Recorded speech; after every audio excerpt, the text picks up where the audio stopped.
The pen they gave me to sign the rejection acknowledgement was chained to the desk, and I remember thinking that said everything about how this bank saw the people who walked through its doors. Even the pens weren't trusted. "You understand this isn't personal, Mrs. Ashworth," Gareth Prout said, sliding the form across the desk with 2 fingers, the way you'd push something unpleasant away from your lunch. The committee simply couldn't establish sufficient confidence in the ongoing viability of the business absent Mr. Ashworth's involvement. Absent Mr. Ashworth's involvement. David had been dead 8 months, and this man in his gray suit and his regimental tie he'd almost certainly never earned had found a way to make my husband's death sound like a staffing inconvenience. "I've run the books at that workshop for 22 years, I said. "Every invoice, every VAT return, every payroll run. David cut the timber. I ran the business." "Yes, well," he glanced at his screen rather than at me.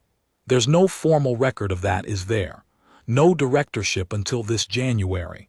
No salary history in your name. From the bank's perspective, Mrs. Ashworth, you appear on paper roughly when your husband disappears from it. Because we couldn't afford 2 salaries when the children were small, so mine went unpaid. That's not unusual for a family firm." "It's not unusual, no. It's just not fundable." He smiled then, and it was the smile of a man who had said this exact sentence many times and enjoyed it a little more with each repetition. He had a habit, I noticed, of touching the knot of his tie between sentences, a small self-congratulation, the way some men pat a dog. "My advice: the workshop premises would fetch a fair price. Property's moving again in Hollowbeck. You could clear the arrears, put something aside, take the pressure off entirely. 3 men work for me, Mr. Prout. Colum's been with us 19 years. His daughter starts university in September. Then he'll want to update his CV promptly, won't he?" There was a photograph on his desk, angled outward so customers could see it, Prout on a golf course somewhere sun-colored, shaking hands with a man in a blazer. Not his family, his triumphs. I looked at that photograph while he shuffled my life into a folder, and I thought, my father sat in the office behind you for 31 years and never once put his triumphs on the desk. He kept a tin of barley sugars for children and a box of tissues for the newly widowed, and he'd have known your rate structures were wrong from across the room. I signed the form with the chained pen. My hand didn't shake, which I was proud of, because everything from my collarbone down felt like it was made of wet paper. £41,000. That was all I'd asked for. Enough to replace the spindle molder that had died in March. 30 years old, German, magnificent, and finally beyond even Colum's genius for resurrection. Cover the timber order for the Ravensthorpe Hotel contract, and bridge the 60-day payment terms that big clients inflicted on small suppliers like a tax on being small. The contract itself was worth 6 times the loan. 40 rooms of bespoke joinery, headboards and window seats, and a reception desk in English oak that David had sketched on the back of an envelope 2 weeks before his heart stopped in the timber yard on an ordinary Tuesday morning. It was, by any honest reading, a good lend. I knew it was a good lend, because assessing lends had once been my job. But there was no formal record of that either, not one that Gareth Prout had bothered to look for, and I had learned a long time ago that men like him don't hear anything said by a 58-year-old widow in a charity shop coat. So I put the coat on, thanked him my mother's training, wasted on him, and walked out through the banking hall.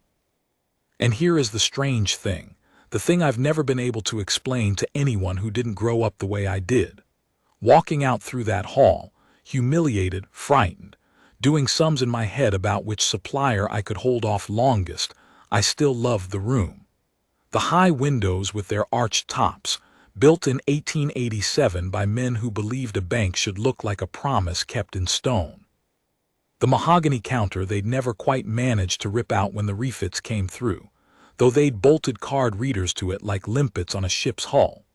The tiled floor, black and oxblood red in a pattern like a chessboard designed by someone gentler than chess, with a worn path leading to where the teller's positions used to be, polished into a shallow river by a century of boots. Because before it was a branch of Pennine and Crown, that building had been the Hollowbeck and District Permanent Building Society, and the manager of the Hollowbeck and District for 31 years had been a careful, quiet, entirely unglamorous man named Arthur Wren. My father. I was born above that banking hall, in the manager's flat on the second floor, in the middle of a February so cold my mother swore the midwife's breath froze on the window. I learned to walk on those tiles. I learned to count on the brass scales they weighed coin bags with, and I learned debentry bookkeeping at 11 years old at our kitchen table, because my father believed that a person who couldn't read a ledger was a person other people would always be able to lie to. A ledger's just promises written down, Nell, he used to say, tapping the page with the flat of his pencil, never the point, because the point was for corrections and corrections were serious. Every line is somebody's word. Your job is to notice when a promise doesn't balance. They called me Wren back then. Everyone did. Half the town had an account with my father and half the town knew the small girl who did her homework on the end of the counter, feet swinging, while Mr. Braithwaite, the head cashier, slipped her mint imperials against explicit maternal instruction. Little Wren, Arthur's girl. I hadn't heard the name in 40 years. There was a boy, too. I should tell you about the boy now, though at the time I didn't know I was living in the part of the story that mattered. He came into the banking hall in the spring of 1979, on a Saturday morning smelling of rain, 15 years old and thin as a lath, in a school blazer gone through at both elbows and shoes that had been polished so hard they'd cracked. I was 13 and sitting on the end of the counter with my French homework, and I watched him plant himself in front of Mr. Braithwaite and say, not ask, I want Saturday work. I'll do anything that's legal and I'll do it right. Mr. Braithwaite told him to run along. The boy did not run along. The boy said, Whitfield's turned me away and so did the co-op, and they were both wrong and you'll be wrong too, but you'll be the last wrong one because there's nowhere else in this town worth working. He said it flat, no cheek in it, just information being delivered, and Mr. Braithwaite went slightly purple, and my father, who missed nothing that happened in that hall ever, it was his great gift and occasionally my great inconvenience, came out of his office drying his hands on his handkerchief. What's your name, lad? Thomas Calloway. Calloway, off the Marsh Lane estate. Your mother cleans for Dr. Ellery. And two others. The boy's chin came up. She's not why I'm here. No, my father said mildly. Why are you here? And the boy said the thing I have quoted at 3 separate retirement dinners, and once, memorably, at a parliamentary select committee, though I've never once told anyone where it came from. He said, because money's a language and everyone who speaks it lives on the hill, and everyone who doesn't lives on Marsh Lane. I'm going to learn to speak it better than the people who use it on my ma'am. The hall had gone quiet. Mrs. Pickerskill at the counter had stopped mid-paying in. My father looked at the boy for a long moment with an expression I knew. It was the expression he wore over a ledger when a number was interesting, and then he said, Saturdays, 8 sharp. You'll count coin, sweep the hall and run the post. 50 pence an hour, and you'll wash your hands before you touch anything of mine. Braithwaite will show you the coin room. I know what 50 pence an hour is over a year, the boy said. It's not much. It's not, my father agreed. It's a first line in a ledger, Mr. Calloway. Everything you ever amount to will be added to it or subtracted from it. 8 sharp. He was hopeless with people at first and frightening with numbers from the start. He counted coin faster than the machine and didn't trust the machine, which endeared him to my father instantly. Within a month, he'd found a persistent 7-pence discrepancy in the Friday reconciliations that turned out to be Mr. Braithwaite's rounding habit of 20 years standing, and he reported it with the tact of a falling piano, and Braithwaite didn't speak to him for a fortnight. and my father laughed about it privately at supper until my mother told him to stop encouraging the child. And because my father believed what he believed about ledgers, and because the boy inhaled everything he was shown and asked for more, my father sent him up to our kitchen table 2 evenings a week, Tuesdays and Thursdays, after the branch closed, where his daughter, 13 years old, insufferably precise, and the only person in Hollowbeck who had read the Institute's bookkeeping manuals for pleasure, taught him double entry. I'd like to tell you we were instant friends. We were not. He was proud the way only poor, clever boys are proud, with a prickle on it, and I was smug the way only cherished, clever girls are smug, and our first 3 sessions were a form of trench warfare conducted through tea accounts. He hated being taught by someone 2 years younger. I hated that he learned so fast the gap kept closing. On the 4th Tuesday he made an error in a trial balance, a transposition, 81 written as 18, and instead of circling it I just slid the page back across the table and said, "Something's lying to you on this page. Find it."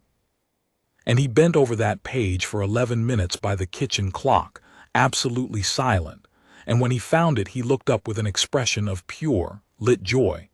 The first time I'd seen him look anything other than braced, and said, "It's like the numbers can't help it. They can't lie in 2 places at once." "That's the whole trick," I said. "One lie needs a second lie to balance it. You just follow the second lie home." "Who taught you that?" "Dad. He says it's why he's never bored. Half this town thinks he weighs coins for a living, and really he reads promises all day." Something settled in him after that night. The prickle didn't vanish, it never vanished. The papers still printed as steel, but it stopped being aimed across our kitchen table. He started staying past the lesson. My mother fed him over his objections, until the objections became token, until they became a ritual, until he was simply a person who ate at our table on Tuesdays and Thursdays and washed up after, always, without being asked, jacket off, sleeves rolled, like paying an invoice on receipt. He called me Wren because everyone did. I called him Tom because nobody else in that building dared shorten anything about him, including, I think, his own mother. He left for London at 18 with 3 A-levels the school had thought impossible, a merchant bank's junior traineeship, and my father's reference in his pocket. I know what the reference said because I typed it, on the Branch Imperial, 2 evenings before he left, and my father dictated it standing at the window with his hands behind his back. It was 4 sentences long. The last one was, "I have handled the town's money for 3 decades, and I am telling you plainly, this boy is the soundest thing I have ever put my name to." Tom read it once, at the kitchen table, and had to leave the room, and we all had the good manners to discuss the weather loudly until he came back. He wrote for a few years.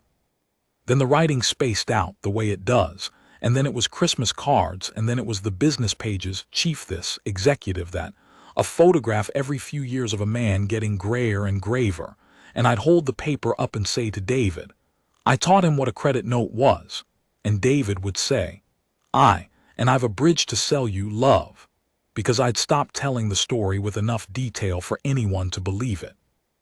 The last I'd heard of him personally, not the papers him, was a condolence card in 1997 when my father died, in handwriting so controlled it looked typeset. He was the first man who lent me anything. I have tried to be worth the interest. T.C. 40 years. People change entirely in 40 years, or they change not at all. And the terrifying thing is you can't know which until you're stood in front of them. But I'm ahead of myself. On the Tuesday afternoon of the rejection, Tom Calloway was a name on the business pages and nothing more, and I was a widow walking out of her father's banking hall with a chain-pen signature behind her and a payroll to meet. I want to be honest about the week that followed, because stories like mine get tidied up in the retelling, and the tidying is a kind of lie. I did not go home and hatch a clever plan. I went home and sat in David's chair in the workshop office with the lights off, and I listened to the building tick and settle, and I let myself be frightened for one entire evening. The mortgage. Colum and Dev, and young Sam, who'd only just finished his apprenticeship and still blushed when customers spoke to him. The hotel contract with my signature on it and no timber to fulfill it. Penalty clauses I'd negotiated down myself and could recite in my sleep. I made a cup of tea I didn't drink. I picked up the phone to ring my sister in Perth and put it down again, because it was 3 in the morning there, and because I didn't want to say any of it out loud yet. Saying it out loud makes it a fact. I sat with it as a fear instead, which is cowardice, but it was the only cowardice I permitted myself, and I'd earned one evening of it. At 9:30, Colum knocked and put his head round the office door. He'd seen the light off and my car still there, and 19 years of a man teaches him what that means. He didn't ask about the bank. He said, "That Mulder, Nell, I've been thinking. Hargreaves over Skipton Way has one seized in his yard, same model, been stood 2 years. If I could get it for scrap money, between his and ours, I could maybe build one good one out of 2 bad ones." "Could you?" "Don't know, that's why I said maybe." He scratched his jaw. "It'd take me a fortnight of evenings." "I can't pay overtime just now, Colum. I won't lie to you." "Did I ask?" He looked genuinely offended, which is the most affection Colum ever shows anyone. "Ravensthorpe's got David's name on the drawings. We're delivering it if I have to plane every board by hand like it's 1850. Lock up when you go. You'll catch cold sitting in the dark like a barn owl." That's what I had.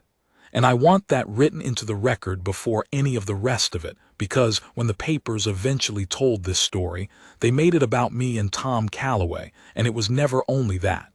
It was Colum building one machine out of 2 dead ones. It's important to me that you know. Then, on the Thursday, 2 days after the rejection, and you'll want to remember that it was 2 days, my mobile rang with a number I didn't know. "Mrs. Ashworth, Eleanor," a warm voice, young, professionally warm, the warmth of a heated bathroom floor. "My name's Jordan Fay. I'm calling from Ashland Capital Solutions. I understand you've recently had a business finance application declined, and I think we may be able to help." I sat down slowly on the stairs. "Where did you get this number?" "We work with a network of introducers across the region," he said smoothly. "Now, Eleanor, can I call you Eleanor? The great news is that Ashland specializes in exactly your situation. Recently bereaved, trading history complications, a bank that just doesn't want to know. We can typically release funds within 5 working days." "At what rate?" "Our products start from 2.4%. "Per month," I said. There was the smallest pause, the sound of a script losing its footing. "The rates are structured monthly, yes, which our clients find gives them tremendous flexibility." "That's 29% a year before your fees, Mr. Fay. What are the fees?" "There's a standard arrangement fee of 5% of the facility, and an exit fee of—" "How did you know my application was declined?" Silence, not long enough. "As I say, we work with a network of introducers. My application was declined on Tuesday afternoon. It's Thursday morning. The only people who know it was declined are me and the Hollowbeck branch of Pennine and Crown.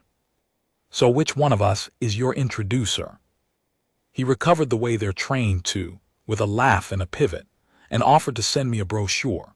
And I said yes, please do, and give me your company's full registered name and number for my records. And he did, because warm-voiced young men on commission always do. They mistake a request for detail as buying interest, when anyone who ever worked a fraud desk knows it's the sound of a hook being set from the other end of the line. Then I hung up, and I sat on the stairs for a long time, and something in my chest that had been made of wet paper all week quietly turned back into what it used to be. Because here is the record that Gareth Prout hadn't looked for. From 1987 to 1996, before David, before the children, before Hollowbeck reclaimed me, I worked in London at Merchant Northern Bank, in the department nobody sends their Christmas cards to. Internal audit, fraud, and irregularities. Sixth floor, no view. A director named Miss Friel who wore gray like a weapon and had a sampler on her wall, genuinely an embroidered sampler, done by her own hand, that read "Trust is not a control." I'd gone to London to be near the money, the way Tom had, though I'd never have put it that way then. I told myself it was for the training contract. Miss Friel interviewed me for 40 minutes and asked one question that mattered. What did your father do?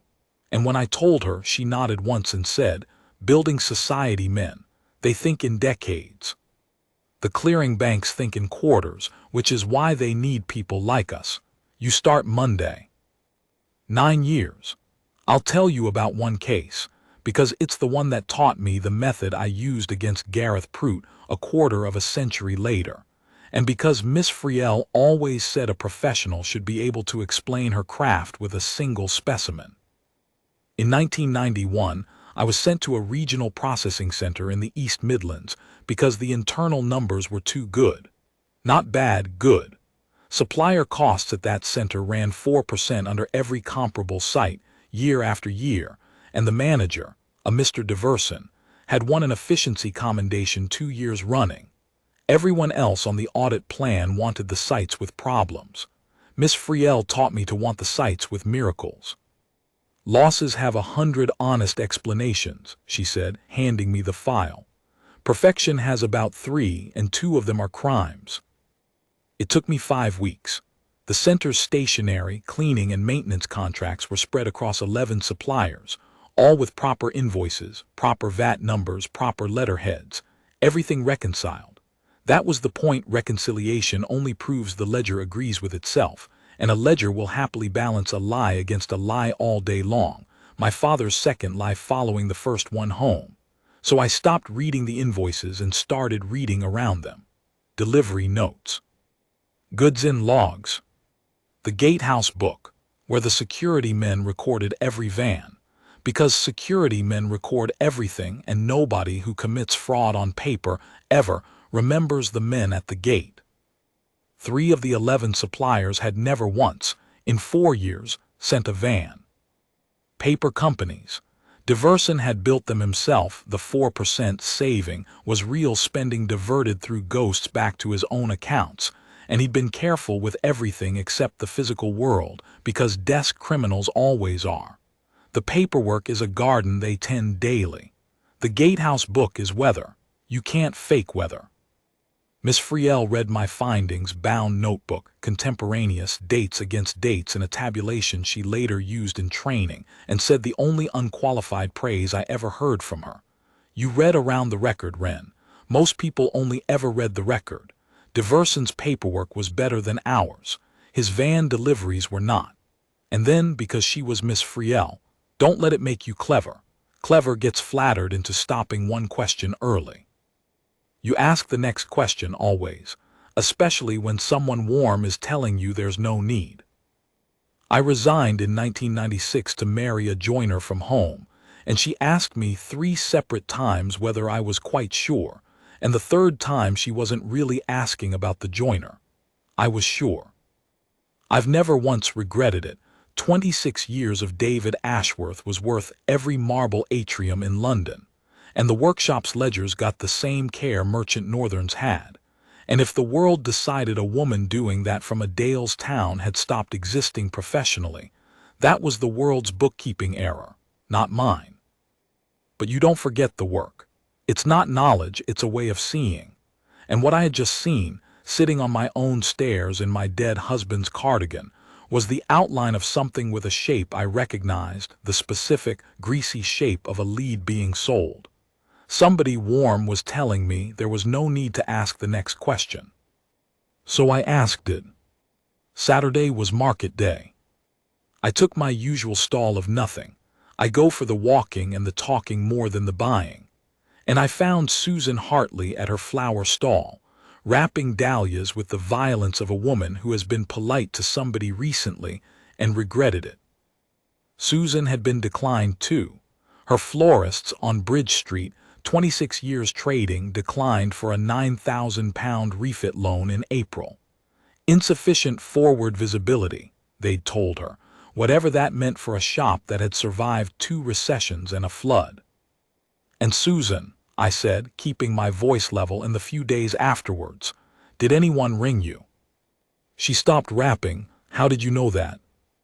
A finance company, warm-sounding chap. Ashland something. I nearly did it, Nell, that's the shameful part. He was so kind about it all. It was my Michael who read the paperwork and hit the roof. The rate worked out at, I can't even say it. 29%. 31 mine was. She looked at me properly then over the dahlias. What is this? I don't know yet. Who else has been turned down this year? You hear everything on this market. She did hear everything, and by the end of that market day I had 4 names besides my own. Susan. Maureen Batty from the dry cleaners declined in February, rung by Ashline within the week, sensible enough to hang up.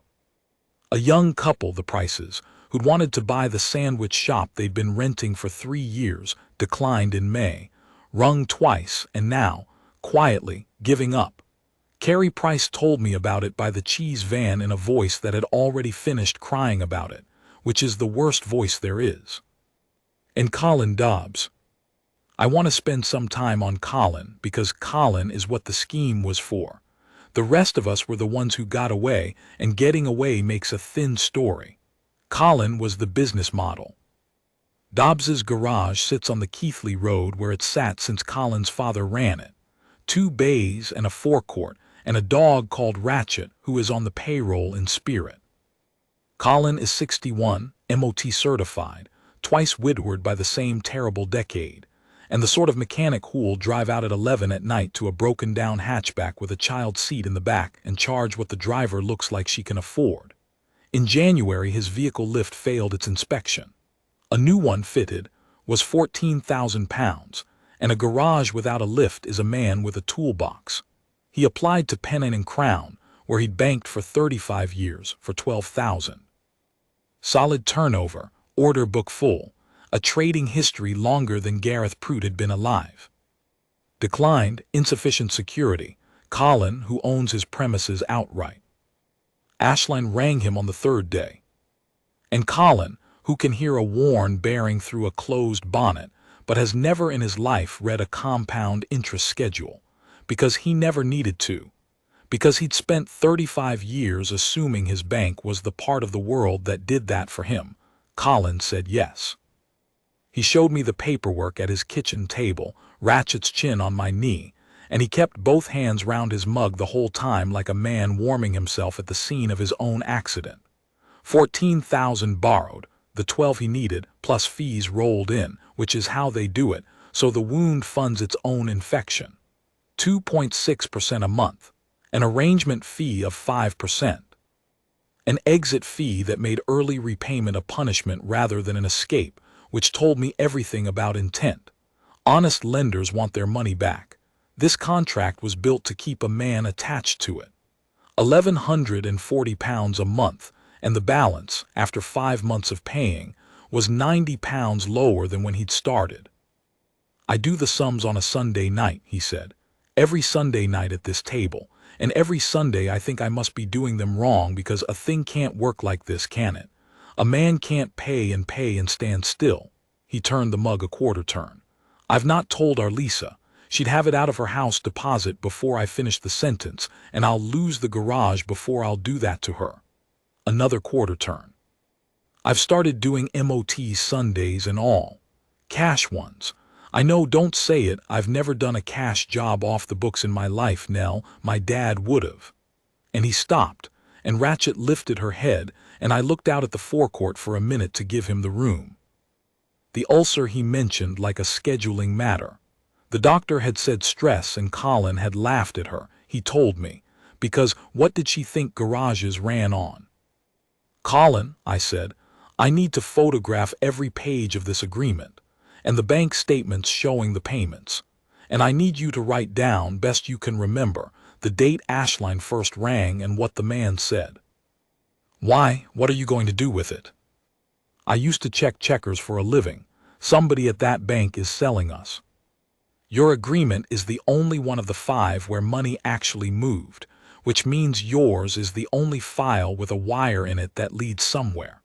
You're not the mug in this story, Colin. You're the evidence. He was quiet for a moment. Then he said, evidence, trying the word on the way you'd try a reconditioned part. Well, it's more use than mug. And he got up and made another pot and dug out every scrap of paper Ashline had ever sent him, sorted by date, because a man who keeps a garage keeps a paper trail, and I could have kissed him. I bought a hardback notebook from the stationer's on my way home, blue, Faintruld bound, because Miss Friel insisted contemporaneous notes be bound, not loose, so nobody could accuse you of shuffling pages after the fact. Some habits you keep the way you keep your accent. Then I did the work, and I'm not going to pretend it was glamorous because the work never is. The work was Hollowbeck Library, Tuesday and Thursday mornings, the same evenings near enough that a boy once learned double entry at my kitchen table, though I didn't notice the rhyme until much later. When Janice keeps the good computer, the one by the radiator that doesn't log you off every 20 minutes, on the reserved list under local history research, which was not entirely a lie. I should tell you about Janice, since the serious young woman from legal made me take her out of the formal statement for being not probative. Janice Okonkwo has run Hollowbeck Library for 11 years on a budget that would embarrass a tombola, and she holds the town's entire nervous system in her head. Who's ill, who's flitted, whose grandson is in trouble, which farmer's broadband works. When I told her because you cannot use a woman's good computer twice a week for a month and lie to her face, what I was actually researching, she went very still, and then she said, Maureen Batty was in here crying in March, in the local history room. She told me it was hay fever.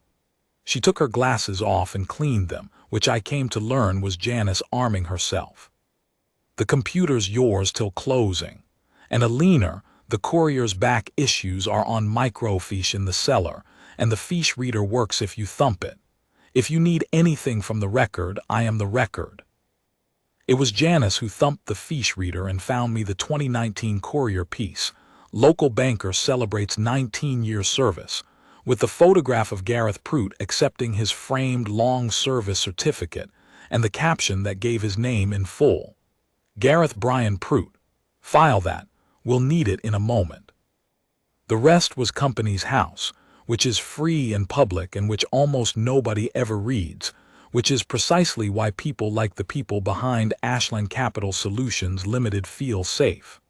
Ashline, incorporated 19 months prior. Registered office a service post address in Leeds, the kind that hosts 400 companies in one letterbox. Sole director, a woman named Corinne Rusk, appointed at incorporation, born in June 1971. No other officers. Accounts filed once, unaudited microentity, telling nobody anything, which is their entire purpose. But directors leave footprints, because the register never forgets an old address. Corinne Rusk had been a director once before of a dissolved vending machine company, struck off in 2014, and on that older filing, before she'd learned to be careful, her correspondence address was a house on Netherfield Drive in Skipton. And it was then a matter of remembering, because a town like ours keeps its gossip the way a church keeps its registers, that Gareth Prout's wife, Deborah, had been a Rusk before she married. Confirmed, if confirmation were needed, by the Courier's wedding announcements, August 1998, on Janice's cellar microfiche. Mr. G.B. Prout to Miss D. Rusk, both of Skipton. The bride's family home, Netherfield Drive. Corinne Rusk was his sister-in-law, running a loan company out of the house her sister grew up in. Then Colin's paperwork gave up its treasure. Buried in the fee schedule, in the standard term small print that Ashline plainly reused from client to client without reading it themselves, desk criminals tend their gardens, but they get lazy about the borders, was the line. Introducer commission, 5% of facility value, payable on drawdown to GBP Advisory, Ref. HB. GBP Advisory. GBP Gareth Brian Prout, per the framed certificate on his own branch wall, 6 feet from the chain pen. Ref. HB Hollowbeck. He'd initialed his own scheme like a man monogramming stolen towels, and I will admit that when the certificate photograph and the fee schedule met each other across 2 pages of my blue notebook, I laughed out loud in the library and Janice had to shush me, and then she read over my shoulder and had to shush herself. GBP Advisory was at company's house too, incorporated the same fortnight as Ashline. Sole director, Deborah Prout. Occupation as declared on the filing, consultant. Registered office. The Prout's own house this time. I checked it against the electoral roll, which Janice produced from the cellar like a conjurer, because by the second company in a scheme, people always believe they've already done the careful part. 3 weeks of evenings then, cross-checking dates, because a pattern is an anecdote until it's a tabulation. 5 declines. 12 February, 3 April, 19 May, 19 May again. The prices and Maureen fell on the same committee day and my own, 2 June. 5 Ashline first contact calls. 15 February, 6 April, 21 May, 22 May, 4 June. Never more than 72 hours. Phone records requested by each of us from our own providers, because your own call log is yours for the asking, and it arrives with dates the other side can't argue with. The decline letters themselves, gathered into plastic wallets, all signed by the same hand. Every applicant a small trader with decades of history. Every application, on the numbers the applicants walked me through at their kitchen tables, perfectly lendable. I re-underwrote all 5 in the blue notebook, old rules, conservative assumptions, and the worst of them was still a lend I'd have signed in 1994 without a second cup of tea. 1 decline desk, 1 warm voice, 1 family. 91 pages, bound, indexed, cross-referenced, with a summary tabulation at the front because Miss Friel taught me that the person you're writing for is always busier than you and twice as skeptical. Now the part of the story where I did everything right and it didn't matter, and I want it told at full length, because this is the part most people live in and never get out of, and skipping it would be a lie of pacing. I did not go to the newspapers. I did not stand in the banking hall shouting. I wrote to Pennine & Crown's Complaints Department, formally, recorded delivery, setting out in the mildest language I could manage. No accusations against named staff, just the pattern, the dates, the 72-hour rhythm, the request that the bank investigate how declined applicants' confidential data was reaching a third-party lender. I enclosed nothing original, copies only. You never send originals. Originals are for regulators and courts. 11 days later, I received a letter thanking me for my feedback, assuring me that Pennine & Crown took data protection extremely seriously, informing me that they had found no evidence of any breach. And in closing, I have it still, laminated, Janice's idea. It hangs in the panel's meeting room now as Exhibit 1 in what I call the Museum of Being Handled, a leaflet about their mobile app. No evidence of any breach. They had found this in 11 days, which, as anyone who has ever conducted an actual investigation knows, is precisely the amount of time it takes to not conduct one. So I went up the ladder. I requested a meeting with the regional manager, in writing, and to their credit or their carelessness I got one. A Mr. Sefton, in a beige meeting room in the Bradford office, a room with a jug of water nobody poured and a whiteboard ghosted with someone else's targets. I dressed for it the way Miss Friel taught us to dress for hostile meetings, dull, correct, forgettable, nothing for the other side's eyes to catch on. I brought the summary tabulation only, 6 pages, and left the notebook at home behind the gravy boat, because you never show a hostile room the depth of your magazine. Sefton was younger than me by 15 years, and had the exhausted smoothness of a man who spends his life between the people above him and the people below him, transmitting pressure downward and reassurance upward. He listened to me for 6 minutes. I know because the beige room had a wall clock, and I watched him check it twice, with his arms folded, and the folding happened at the 90-second mark when I said the word Ashline. And if I'd had any doubt that the name had traveled ahead of me, the arms ended it.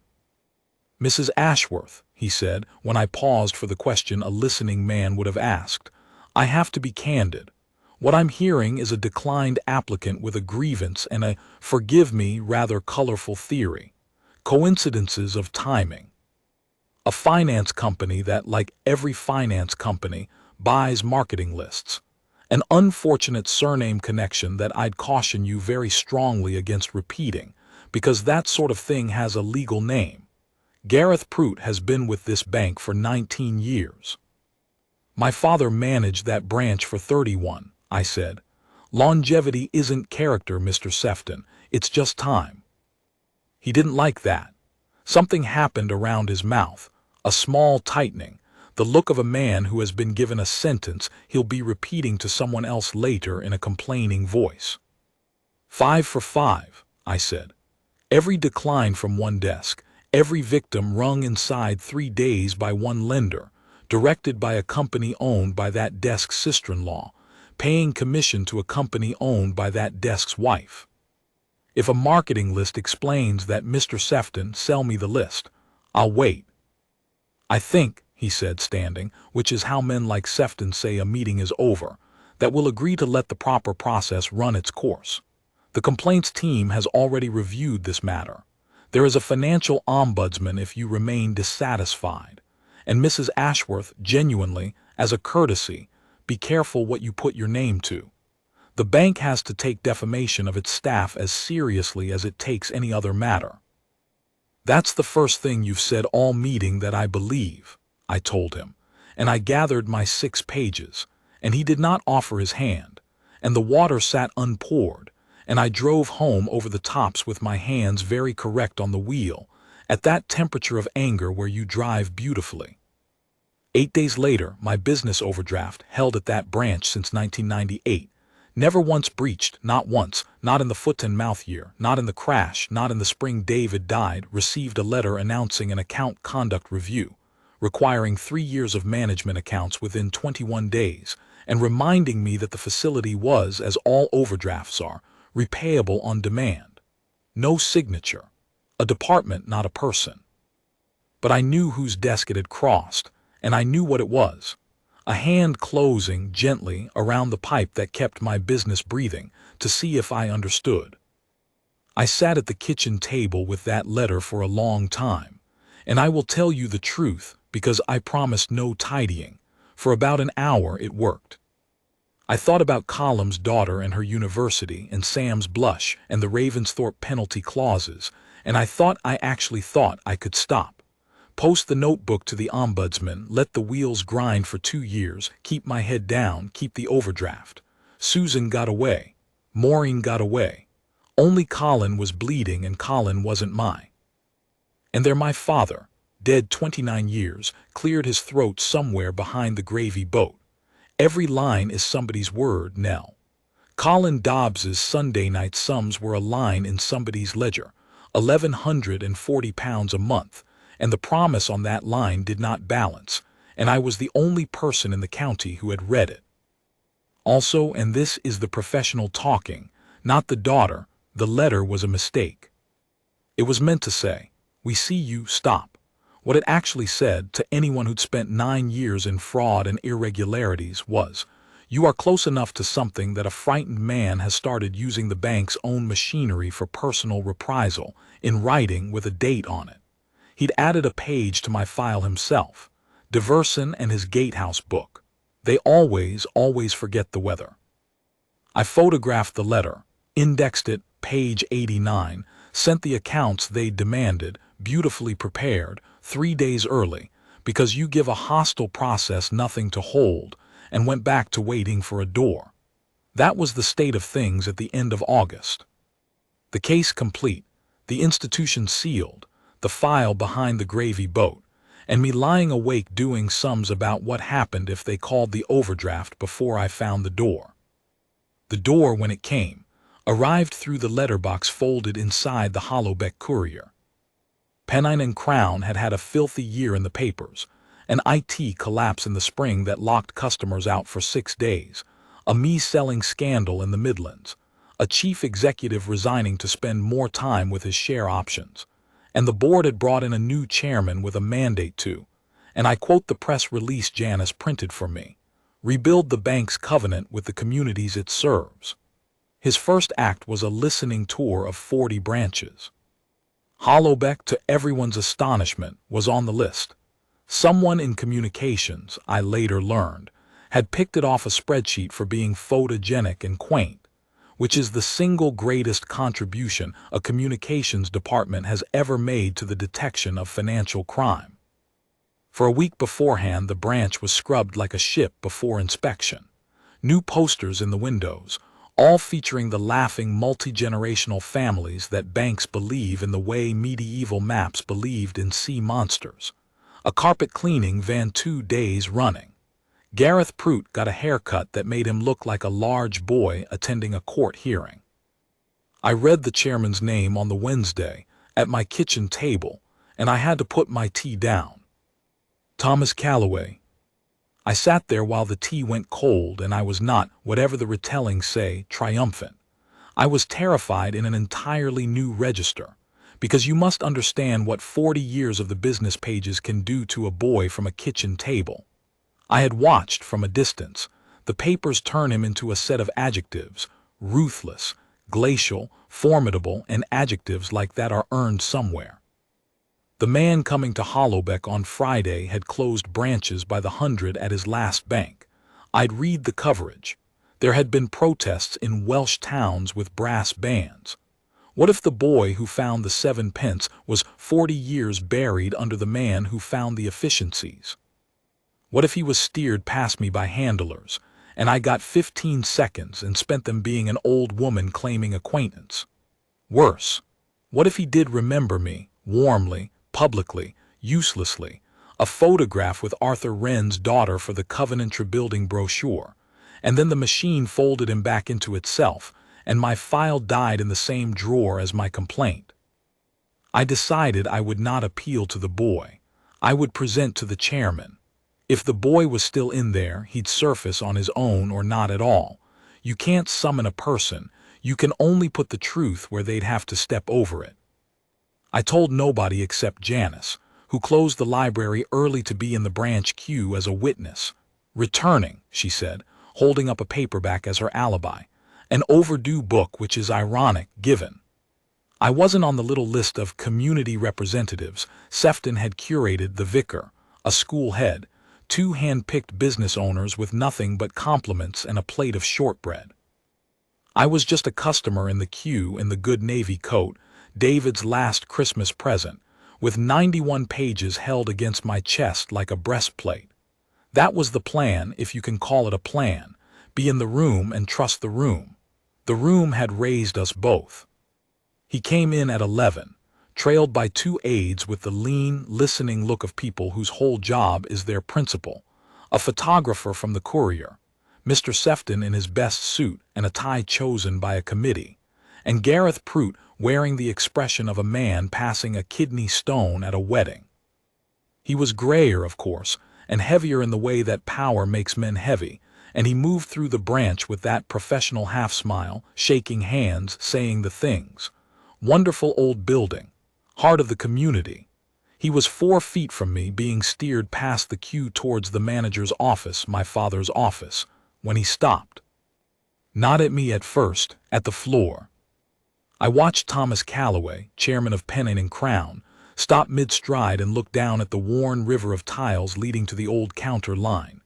The path his own 15-year-old boots had helped to wear, 8 sharp every Saturday, coin room and post and sweeping, and I watched 40 years fall off his face in about a second and a half. The aide stopped. Sefton, 3 words into a sentence about footfall, stopped. And Tom looked up, the way you look up when you already know, and he found me in the queue as if the queue were empty. Wren. The word did something to the room. Sefton's head turned. The photographer, sensing blood or sentiment, lifted his camera. Janice, behind me, went absolutely rigid with joy. And Gareth Prout looked at me, then at the chairman, then at me, and I watched him begin, dimly, the way animals sense whether to be afraid. "Hello, Tom," I said. He crossed the queue rope like it wasn't there and took both my hands, and the professional half-smile was gone, replaced by something with actual weather in it. Eleanor Wren. Good God. I heard about Arthur, I wrote, did the card. It arrived. Mum kept it in the bureau till the day she died. Chairman, Sefton attempted, we do have the round table convened. They'll keep. He hadn't looked away from me. Then he did that thing that people who run things do, that swift reading of a face. I watched him take in the coat, the cue, the branch, and last the bound file against my chest, and I saw the boy at the kitchen table notice that a number was in the wrong column. His voice changed registers entirely. You're not here to say hello, are you? No, I said. I'm here as a declined loan applicant, and I'd like 20 minutes in a table, and I'd like you to read something. Not because I taught you your T accounts, Tom. Because it balances, and it's terrible, and your bank has already been told twice and filed me under grievance.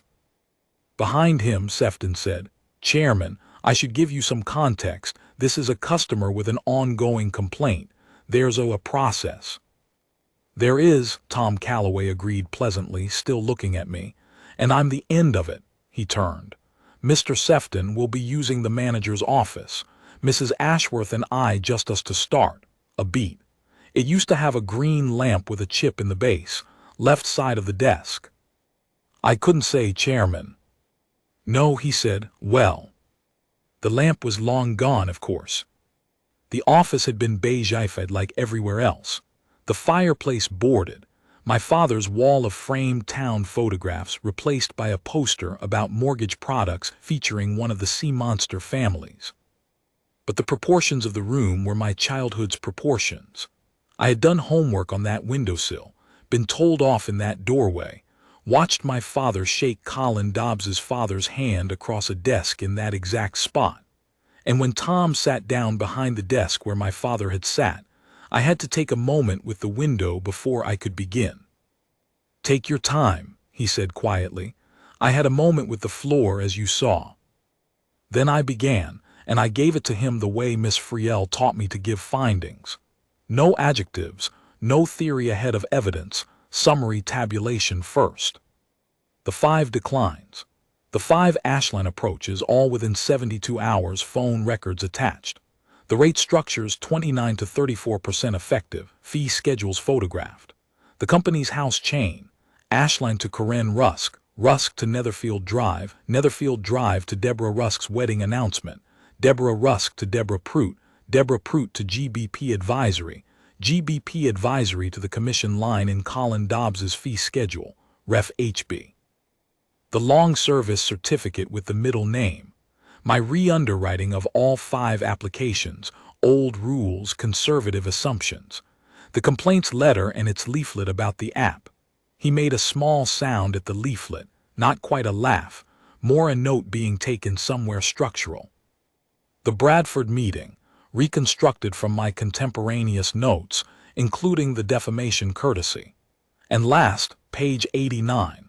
The account conduct review on a 26-year overdraft that had never once been breached, dated 8 days after Bradford.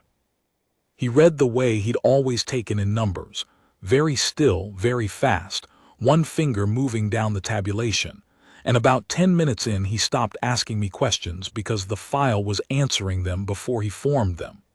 When he reached the fee schedule photograph, he sat back, and he took his glasses off, and he was quiet for a moment, and the quiet had a temperature. Who built this file, Wren? I did. Alone. Janice at the library keeps the good computer for me on Tuesdays, and she works the Microfiche. So not entirely. He didn't laugh. He said, this is professional work. This is better than the work I pay for. Where? And then he stopped, and I watched him retrieve something from a very long way down, the finger pausing on the page. Merchant Northern. You went to Merchant Northern. Audit. Fraud and Irregularities. 9 years, Friel's floor. Friel. He said the name the way city men of his generation said it, with a small reflexive straightening of the spine. Your father told me. In a letter must have been, "Nell's gone to be the person who checks the checkers." I remember because I was a checked person by then, and it kept me honest for a month. He put his glasses back on.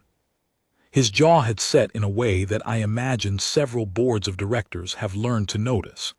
"And this branch declined you £41,000 against a hotel contract worth 260. And then sold your grief to a loan shark for 5%. He stood up. Some men pace when they're angry. He'd never been one of them, even as a boy. He went still and economical, which was much worse. He stood at the window with his hands behind his back, and I had to look away, because that was my father's exact stance at that exact window, and some rhymes are too loud. Here's what will not happen, Eleanor. What will not happen is me marching out there and playing the avenging chairman for that photographer, and it becoming a story about me, and the case getting poisoned before legal and the FCA have it. You built this properly. It'll be handled properly. Group financial crime will be in this branch on Monday morning, not regional group, my office. People Sefton has never met and cannot ring. Prout will be suspended by end of day today on the data breach alone, pending the rest. Every one of these 5 customers will be contacted, in person, by somebody senior, and Mr. Dobbs's Ashline agreement is going to be unwound if I have to buy the wretched company to do it. And the FCA gets a full report including, he tapped Sefton's beige letter and then the leaflet, how the institution responded when a customer handed it the truth on a plate. Both matter. The scheme is a crime. The leaflet is a culture. I was brought in for the culture. "And my loan," I said. He paused. I watched the old friend and the chairman have a brief, silent negotiation at the window. "I could sign it before lunch," he said quietly. "You know I could." "I know you could. And then it would be Tom Calloway's favor to a girl from home, and everything in that file becomes a woman with a grudge who got paid off, and Prout's barrister will say so out loud in a courtroom, with Colin Dobbs sitting there listening. No." I straightened the file on the desk between us. "I'll reapply through the ordinary channel, and it will be assessed by somebody competent on the numbers, because the numbers are good, Tom. They were always good. That's the whole point. I don't want the exception. I want the system my father ran, where the ledger was the ledger no matter whose daughter you were." He looked at me for a long moment, and then he smiled properly for the first time, and it was the kitchen table smile, the one from when the trial balance finally agreed, 11 minutes by the kitchen clock. It's like the numbers can't help it. "Arthur Wren's girl," he said. "God help my board." At the door with his hand on the handle and the round table and the shortbread waiting, he stopped. "Your mother's fruit loaf," he said, not turning round. "Thursdays. I used to eat before I came so she wouldn't think I needed it, and then eat hers anyway so she wouldn't think I didn't want it. Nobody in London ever worked out that the whole of banking is just those 2 lies managed politely." He opened the door. 20 minutes and a table, whenever you want them, for the rest of my life. That's not the chairman offering. Mind the step as you go. It was loose in 1979 and I'd put money it's loose now. It was. I won't stretch the ending because life didn't.